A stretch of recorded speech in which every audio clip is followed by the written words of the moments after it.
If you've ever been to Walt Disney World, or more specifically, Magic Kingdom or Epcot, then you're probably familiar with the monorail, an intriguing form of transportation that's become a staple of the Disney parks. Originally, the first ever monorail to debut on this side of the Western Hemisphere began its life at Disneyland. The monorail was essentially another train for Walt Disney's train park. That man, he really loved trains. But if I want to get into more specifics about the monorail, originally Walt Disney saw this highway in the sky as a form of innovation. He wanted to display a new form of transportation that could theoretically change how we live in urban sprawls. He thought this design would inspire future monorails, and eventually they can be placed in major cities, replacing the beloved transport that we know of today, like the subway, for a new, modern, and quieter design. Sadly, that didn't really happen, at least on this side of the globe. Countries like China, on the other hand,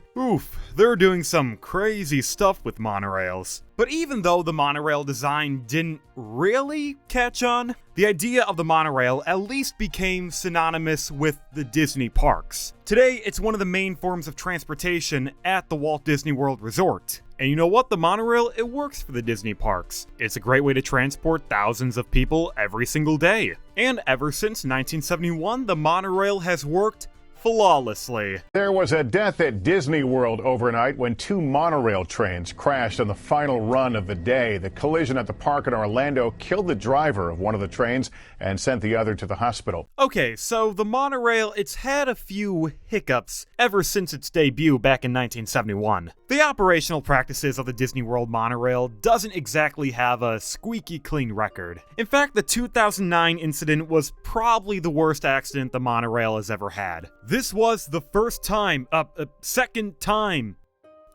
the monorail has had a collision. And the worst thing about this whole situation was that this accident, it was preventable. Disney World was at fault. The monorail operation team was to blame. They were responsible for the collision of two monorails and were responsible for taking the life of one monorail conductor. This accident is one of many unfortunate incidents that happened on the monorail. Some of these accidents probably warrant a further discussion, like the time the monorail caught on fire. That was pretty odd. But for today's video, I'm going to be strictly focusing on the 2009 accident, what led up to the accident, how did it happen, and what was the subsequent aftermath of the accident. All my information will be coming from the National Transportation Safety Board, who did the accident report back in 2009. Now, just to give you a quick synopsis on what this accident entailed. Around 2 a.m. on July 5th, 2009, two monorails, Monorail Pink and Monorail Purple, they collided with one another on the Epcot line at the Transportation and Ticket Center. The accident caused the death of one operator on Monorail Purple and resulted in $24 million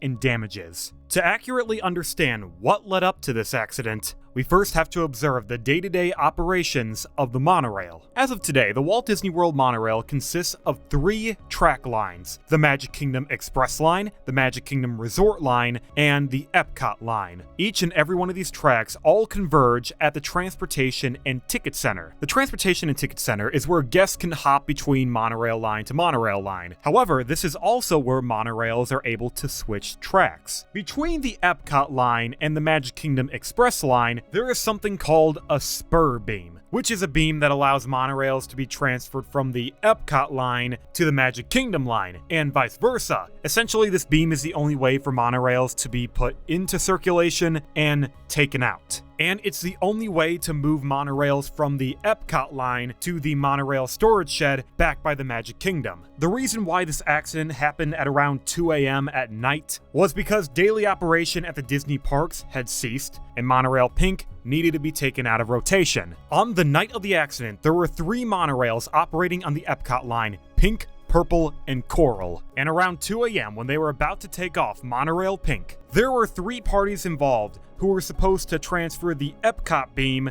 to the spur beam: the conductor of Monorail Pink, the supervisor who greenlights and oversees the procedure, and the operator, the one who's supposed to transfer the tracks. At 1:53 a.m., the Monorail Central Coordinator transmitted the following message to the operator of Monorail Pink. He said, and I quote, normal visual to pylon 30, hold and notify. This was a routine instruction intended to move the pink monorail past switch beam 9 onto the spur beam and then onto the express line so it can be transferred to the monorail shed. Once the monorail driver assured that he had cleared switch beam 9 and was awaiting further instructions, around 1:54 a.m., the central coordinator had confirmed that switch beams 8 and 9 were to be aligned for the spur beam. The monorail operator then removed power from the Epcot beam in preparation for the track switch. Now, under normal circumstances, the system allows the operator to adjust switch beams using prompts on a screen. However, if there is no operator input, the system will time out, and the prompts for changing the switch beam alignment will disappear. In this case, after cutting the power to the beam, the operator didn't act right away because he thought the switches needed time to move. Meanwhile, he got distracted by a call about a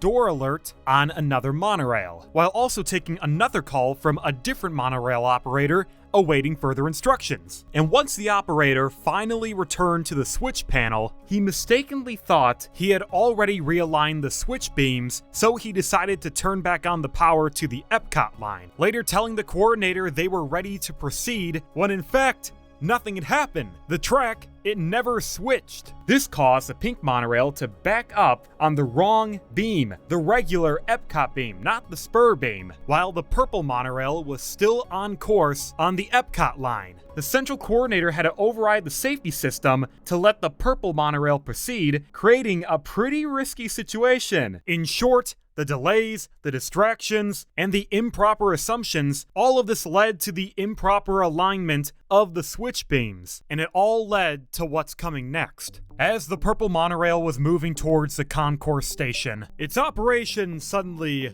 stopped, and immediately it tried pulling into reverse. This was because just ahead, the pink monorail was moving, and it was traveling along the wrong track. So the pink monorail ended up crashing into the front of monorail purple, unfortunately injuring and ending the life of the driver on monorail purple. The driver of this monorail was only in his 20s. This whole situation was devastating, and the worst thing is, it could have all been avoided. Disney, they have a certain rule in their guidelines for monorail operation. However, at the time, this rule wasn't enforced. But if it was, it could have saved the life of the driver. When Monorail Pink was backing up, the driver was operating at the front of the monorail, as opposed to the rear. So from the driver's perspective, he was moving backwards and couldn't see what was going on behind him. What the driver should have done was close his station, switch train cars, and travel towards the rear of the monorail. That way, from his perspective, he would be moving forward and he can see where he's going.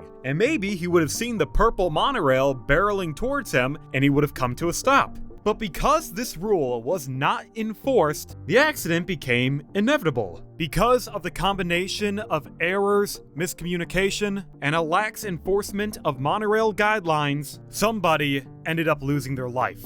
In the aftermath of the accident, OSHA, the Occupational Safety and Health Administration, they deemed that the only issue with the monorail itself was a problem with switch beams 8 and 9, stating that they don't lock properly, exposing monorail operators to danger and leading to the death of the purple monorail operator. OSHA would soon later fine Disney as they believed they critically endangered their employees. But once the investigation was complete, Disney, they had a few changes to make. For one, drivers must be facing forward during beam switches unless safety requires backing up with an observer monitoring their movement. A spotter is always required when a monorail is in reverse. Drivers must visually confirm switch beam positions before switching, and safety override can only be used during beam transfers with manager approval. Other details involve video cameras that would constantly monitor the switch beam tracks, and their feeds would be displayed in a control tower. However, even after all these improvements to the monorail system, there are a few changes I wish Disney would implement. For one, including a bumper on the train. I'm honestly shocked that the monorails don't have some form of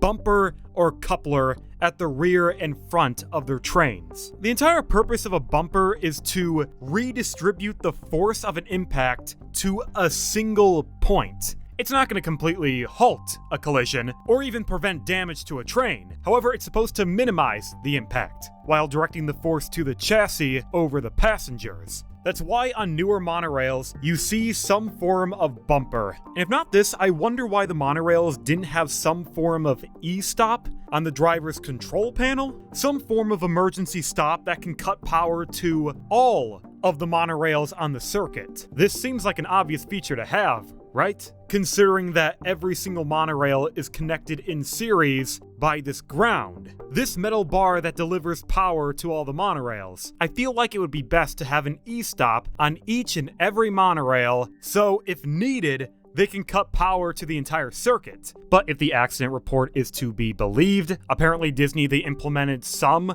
form of e-stop to the monorail consoles, but it doesn't stop every monorail on the loop. It stops the individual monorail that was pressed. Maybe the reason why there is no full circuit stop is because most of the time, each monorail has a mile or two of space between them, and if a monorail was truly close enough to collide, the inertia of the train would ensure a collision no matter what, whether the power is cut off or not. Overall, this accident, it was terrible. It never should have happened. All parties were to blame. The driver should have been at the rear of the train, the operator needed to be more attentive, and the central coordinator, he lacked oversight of the situation and subsequently caused the accident. But at least after 2009, no other accident would occur on the monorail ever again.